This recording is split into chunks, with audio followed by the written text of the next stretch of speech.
एक तू ही निरंकार।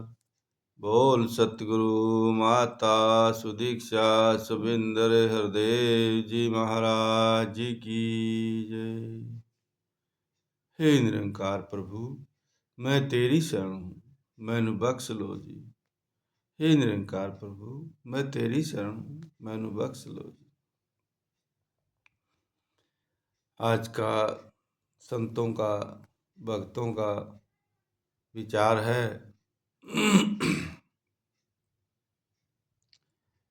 कि मनुष्य को चाहिए इस मनुष्य शरीर के रहते रहते ऐसी कार्रवाई करे जिससे अंत में हमें पछताना ना पड़े, जिससे अंत में हमें सुखी और सुरखरू होने का मौका मिले। यदि ये मनुष्य शरीर के रहते रहते हमने अपनी आत्मा को सुखी नहीं किया, अपनी आत्मा का कल्याण नहीं हुआ, तो फिर अंत समय में पछतावे के सिवा कुछ भी हाथ नहीं लगेगा। ये बात संतों ने समझाई है। इसलिए कहते हैं कि मनुष्य को चाहिए कि वो ऐसी कार्रवाई करे, ऐसी कार्रवाई करे कि हर समय इस मन रूपी धरती के अंदर मालिक की भक्ति के बीज बोए जाए।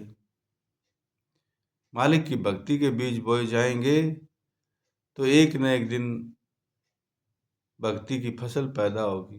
भक्ति की फसल पैदा होगी तो फिर उसमें फल भी मोक्ष मुक्ति के ही लगेंगे। तो यहाँ यही बात संतों ने समझाए है कि हमें ऐसी कार्रवाई करनी है मनुष्य शरीर के रहते रहते कि हमारा जन्म मरण से, आवागमन से पीछा छूट जाए। उसी के लिए संत महात्मा बार बार हमें यही बात समझाते हैं, क्योंकि मनुष्य को सुख दुख का निर्णय करने का अधिकार मनुष्य को अपने कर्मों के ऊपर मिलता है। हमें दुख कांटे बोए हैं तो फिर हमें कांटे ही मिलेंगे, फूल बोए हैं तो फिर फूलों पे की खुशबू महक में हमको मिलेगी। अब ये कर्म तो हमारे ही हैं ना। कांटों वाले बीज बोए जा रहे हैं, यानी माया के बीज बोए जा रहे हैं, या फूलों वाले यानी भक्ति के बीज बोए जा रहे हैं। तो इसलिए ये कार्यवाही करने का संतों ने आदेश दिया है कि मनुष्य शरीर के रहते रहते हमें वो काम कर लेना है जिस काम को करने के लिए मनुष्य चौड़ा मिला है। अन्य काम तो भोग रोग, अन्य प्रकार के सोना खाना, भोग भोगना, ये काम तो अन्य योनियों में भी होते हैं। अन्य योनियों में भी खूब आराम से सारा दिन जीव जंतु जानवर सो लेते हैं, खा लेते हैं, बच्चे भी भोग रोग भी बना लेते हैं, सब काम कर लेते हैं, लेकिन वो कर नहीं पाते तो अपनी आत्मा के आवागमन से बचने का उपाय नहीं कर पाते हैं। वो सुविधा केवल परमात्मा ने इस मनुष्य शरीर में दी है। तो इसलिए बार बार के मनुष्य शरीर पाके हमें जो काम करना है उस काम को कर लेना है। यही बात संत महात्मा सतगुरु हमें समझाते हैं। विखे विकार दुष्ट किरखा करे, इन तजी आत्मे होई धियाई।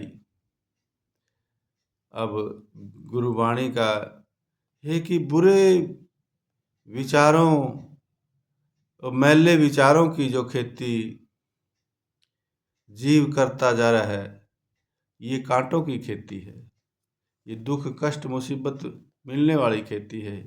इसका जो फल होगा, इसका जो परिणाम होगा, वो हमें बहुत ज़्यादा कष्ट और दुख देने वाला होगा, पछताने वाला होगा।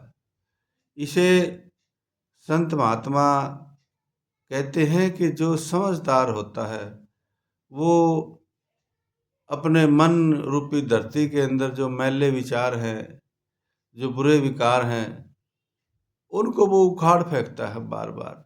जैसे एक किसान खेती करता है और खेती में उसको झाड़ियाँ, खरपतवार, अनेक प्रकार के जो ऐसे पौधे जम जाते हैं जो फसल का नुकसान करने वाले हैं, फसल को आगे नहीं बढ़ने देने वाले हैं,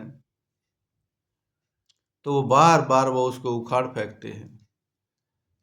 ऐसे ही संत महात्मा अपने मन रूपी धरती के अंदर नाम का बीज, भक्ति का बीज, मालिक के सुमरण का बीज बोते रहते हैं। तो बीच बीच में ये मायावी विचार, मायावी विकार, इंद्रिय सुखों के पीछे ये मन दौड़ता है या संसार की रंग बिरंगी माया के पीछे दौड़ता है।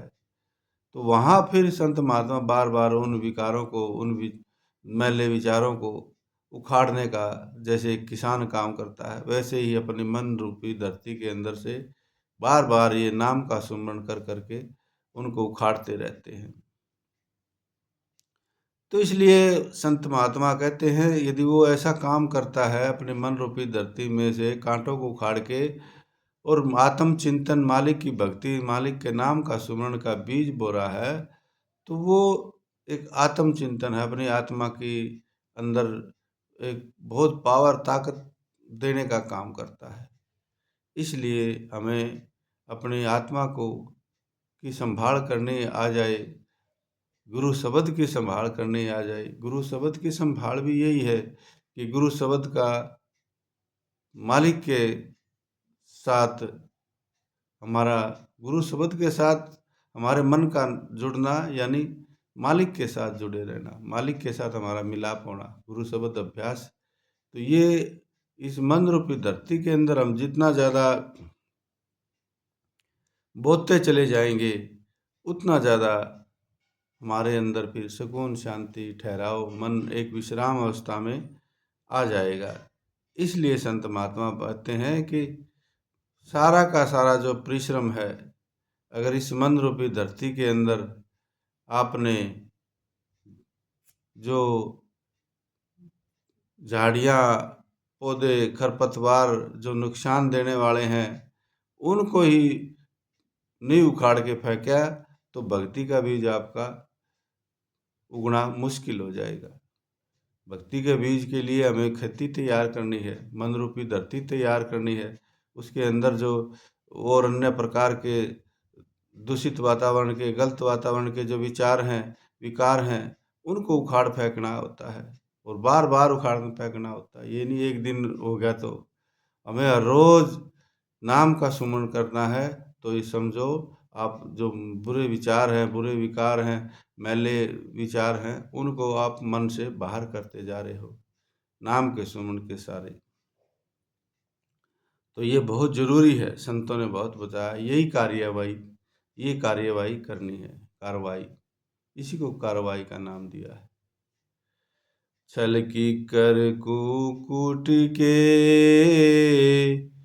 बांधो धीरज बाड़, सुमति सुबुद्धि, सुमति सुबुद्धि किसान को राखी लेहू रखवार। तो छल कीकर को काटे के धीरजो बांधो बाड़, सुमति सुबुद्धि किसान को राखी लेहू रखवार। यहाँ फिर संत महात्मा हमें समझाते हैं कि मनुष्य के अंदर जब फसल तैयार हो जाएगी, भक्ति की फसल जब तैयार हो जाएगी, तो उसकी हिफाजत और उसकी रखवाली हमें बचाने के लिए जंगली पशुओं से और बाहरी जो आवारा पशुओं से, उनसे उस फसल, तैयार फसल को बचाने के लिए, जैसे कोई एक फल पक जाता है, पकने के बाद उस फल के भाई तोते हैं या अन्य और प्रकार के जानवर है, वो उसको खा के नुकसान करते समाप्त कर दें, नुकसान हो जाए फसल का, या जीव जंतु हैं, या कीड़े मकोड़े हैं, तो उन सब से बचाने के लिए फिर वो किसान अपनी पकी हुई फसल को बचाने के लिए आंधी तूफान से, बारिश से, बस जल्दी जल्दी फसल पक गई है तो मैं इसको संभाल के अपने असली ठिकाने पे ले जाऊं। इसी प्रकार हमें जब काफ़ी साल हो जाते हैं मालिक की भक्ति करते करते करते करते, फिर हमारे अंदर भक्ति का एक पक्कापन, मजबूती आ जाती है। फिर ये मन भक्ति करे बगैर नहीं रहता है। जब इस मन को बुरी आदत डालो इस मन को, तो ये बुरी आदत छोड़ना नहीं चाहता है। पहले पकड़ता नहीं है और फिर पकड़ लेता, फिर छोड़ता नहीं है।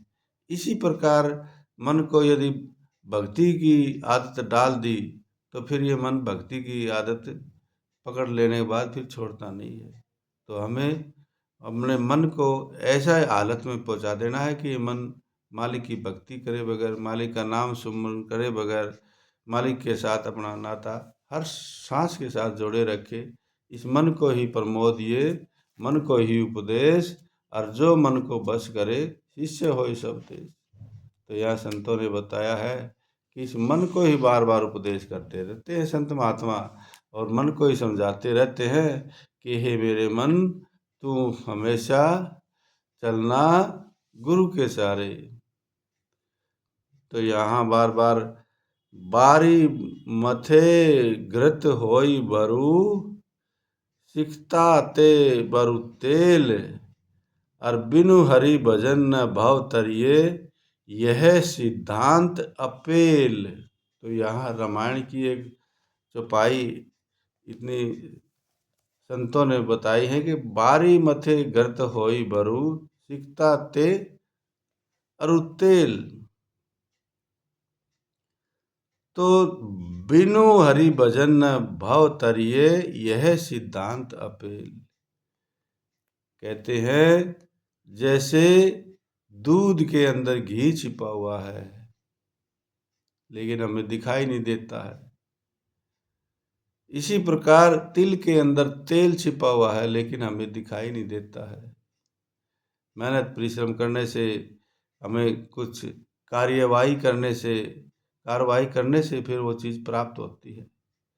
इसी प्रकार भगवान के बारे में रामायण में लिखते हैं कि बिनु हरि भजन न भव तरिए, क्योंकि इस संसार सागर, इस भव सागर से, इस जन्म मरण के चक्कर से, इस आवागमन से भव पार तरिए। तो जब तक हमारी भजन नहीं होगा, मालिक की भक्ति नहीं होगी, तो इस भव बंधन से हम नहीं छूट सकते। ये सिद्धांत अपेल ये महान सिद्धांत है सारे संतों महापुरुषों का कि भजन भक्ति करे बगैर हम मालिक की प्राप्ति और भवसागर के से पार नहीं हो सकते। मालिक की भक्ति बहुत जरूरी है। मनुष्य शरीर में ही हम कर सकते हैं ये काम, अन्य शरीरों में कर भी नहीं सकते। इसलिए हमें मालिक की भक्ति कर करके अपने मन को सुधारना है, मन को संवारना है, मन को एक ऐसा आदत के साथ जोड़ देना है कि मन तो ठीक है, जैसे भी है, जिस हाल में है, दुख में है, सुख में है, जैसी अवस्था में है, बस तू हर समय तेरे नाम की कमाई, संतों की तो कमाई ही यही होती है। गज धन गो धन बाज धन और रतन धन खान, और जब आवे संतोष धन सब धन धून समान। तो संतों के पास ये मालिक की बख्शी हुई, सतगुरु की बख्शी हुई कृपा जो होती है वो यही होती है कि उनके अंदर बड़ा सब्र, शांति, संतोष, बस मालिक की कृपा से जो चल रहा है ठीक है, जो हो रहा है अच्छा हो रहा है, जो होगा अच्छा ही होगा, बस मेरी तो नाम की कमाई है।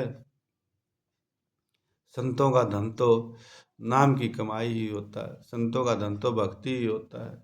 फिर इसके बारे में और संत महात्मा कहते हैं, जब हम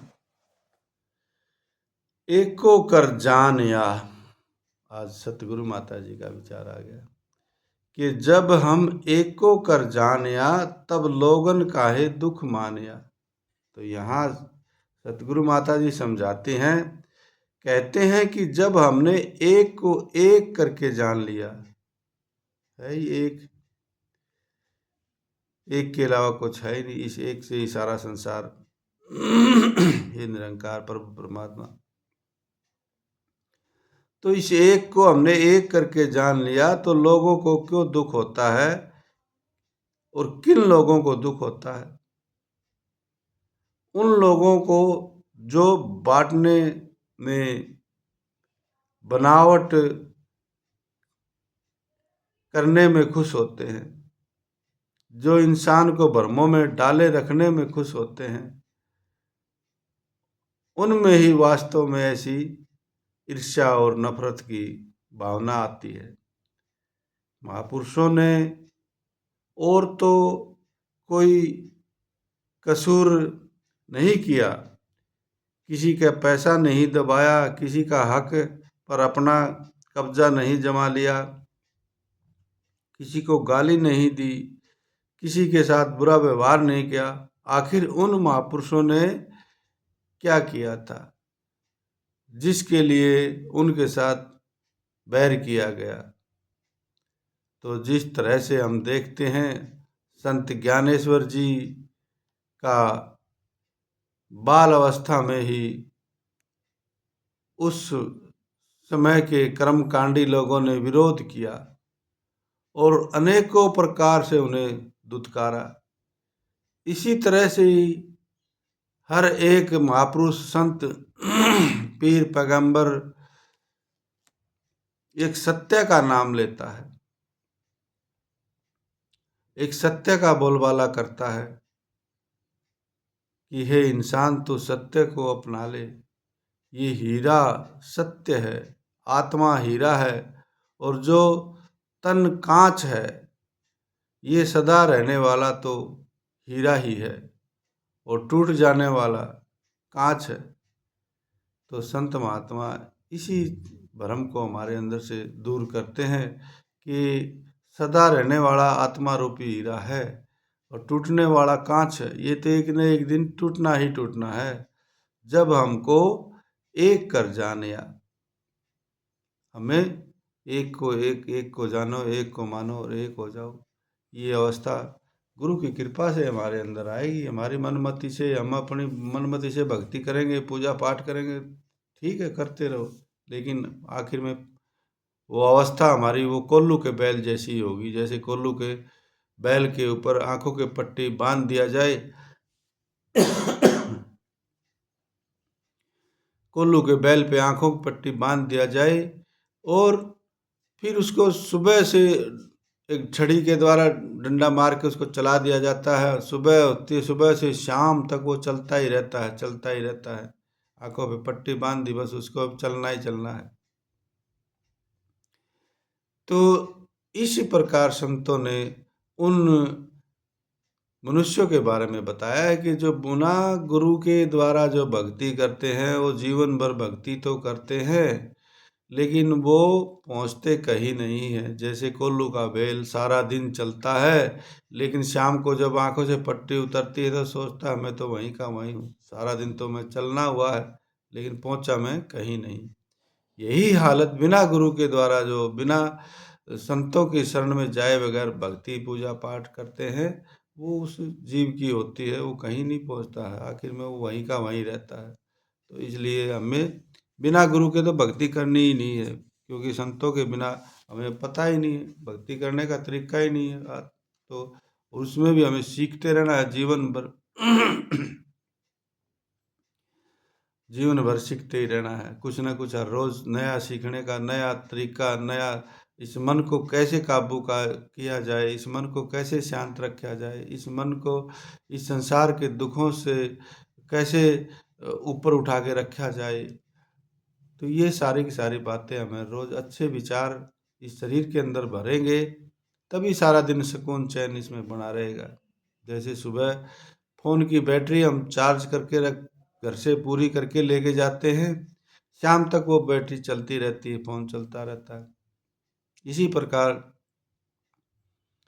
संतों ने बताया है कि सुंदर विचार ही स्वस्थ मन का निर्माण करते हैं और स्वस्थ मन ही स्वस्थ बुद्धि का निर्माण करता है। स्वस्थ बुद्धि फिर स्वस्थ आत्मा को अपने निज धाम असली धाम में पहुंचाने का काम करती है। हे नर तेरा इस दुनिया में कोई न संगी साथी है, तेरे साथ न जाए कोई जान अकेली जाती है। माता रोती रह जाएगी ले जाएंगे भाई उठा, पीट पीट तन पत्नी रोए सुने न कोई उसकी आह। अमल किए जो तूने बंधे उन्हें साथ ही जाना है, कहे अवतार प्रभु बिन सारा झूठा ताना बाना है। तो संतो आज का सतगुरु माता जी का विचार कि अमल किए जो तूने बंदे उन्हें साथ ही जाना है। जीवन भर जो हमने जैसे कर्म किए हैं, जैसे हमारे फिर संस्कार बने हैं, उन कर्मों के कारण वो संस्कारों का हमारे साथ जाना है। यदि शुभ संस्कार बने हैं तो हमारे अंदर जीते जी शरीर में रहते भी शुभ गुण इकट्ठे हो गए तो हम यहाँ भी शांत अवस्था में रहेंगे। और जीवन भर जो शांति से जीवन जिया है, वो शांति से सुकून से जो जीवन जिया है, वो सुकून से शांति से अंत समय में इस शरीर को भी छोड़ पाएगा। जीवन भर जो दुखों में कामनाओं तृष्णाओं इच्छाओं वासनाओं की आग में जलता रहा है तो आखिरी में भी उसे कष्ट उठाना पड़ेगा, बहुत ज़्यादा कष्ट होता है। तो इसलिए संत महात्मा सतगुरु माता जी कहती है अमल किए जो तूने बंदे साथ उन्हें ही जाना है। तो अब हर रोज़ जैसे हम भक्ति पूजा पाठ करते हैं, मालिक का नाम भजन बंदगी करते हैं, तो आखिरी समय में फिर जब जीवन भर हमने ये अमल किया है, इन्हीं पे कार्यवाही करी है, ये काम करे हैं, तो यही आखिरी में हमारे संस्कार बन गए। और इस शरीर के छोड़ने के बाद तो फिर हर समय हमें और कोई कर्म करने वाला शरीर मिलेगा ही नहीं। जो भी कर्म कर सकते हैं वो इस शरीर में रह के यहीं करते हैं और यहीं से हमारा फल बनता है, प्रारब्ध बनता है। यहीं से हमारा बैंक बैलेंस जो परलोक में जाएंगे साथ जाने वाला इकट्ठा होगा, उसी के सारे फिर आगे का सफर तय होगा। तो मालिक के नाम का सुमरण करने की आदत इस मन को पड़ जाएगी तो फिर ये शरीर छोड़ने के बाद, ये चोला बदलने के बाद दूसरे शरीर में हम रहेंगे तो वहाँ सिर्फ नाम की ही भक्ति चलेगी, नाम की ही कमाई चलेगी। नाम रूपी जो धन है वही वहाँ हम खर्च कर सकते हैं। यहाँ की माया तो यहीं खर्च कर सकते हैं, यहीं छोड़ के भी जाने है। लेकिन साथ में जो परलोक का सामान संतों ने बताया है वो मालिक की भक्ति बताई है। वो मालिक की भक्ति का नाम का खजाना हमें साथ में लेके जाना है, जो हमारा परलोक को संवारने का काम करेगा, आगे बढ़ने का काम करेगा। तो आज का गुरु माता जी के चरणों में यही विचार, हे सतगुरु माता जी हमेशा बस इस मन में आप बसे रहे, मेरे हृदय रूपी सिंहासन पे आप हमेशा विराजमान रहे, आपके चरणों को कहीं छोड़ के ना जा पाए, आपकी बताई हुई ज्ञान के ऊपर ये मन अमल करता रहे जीवन भर, ऐसा अरदास ऐसी कृपा करे। प्रेम से कहिए धन निरंकार जी।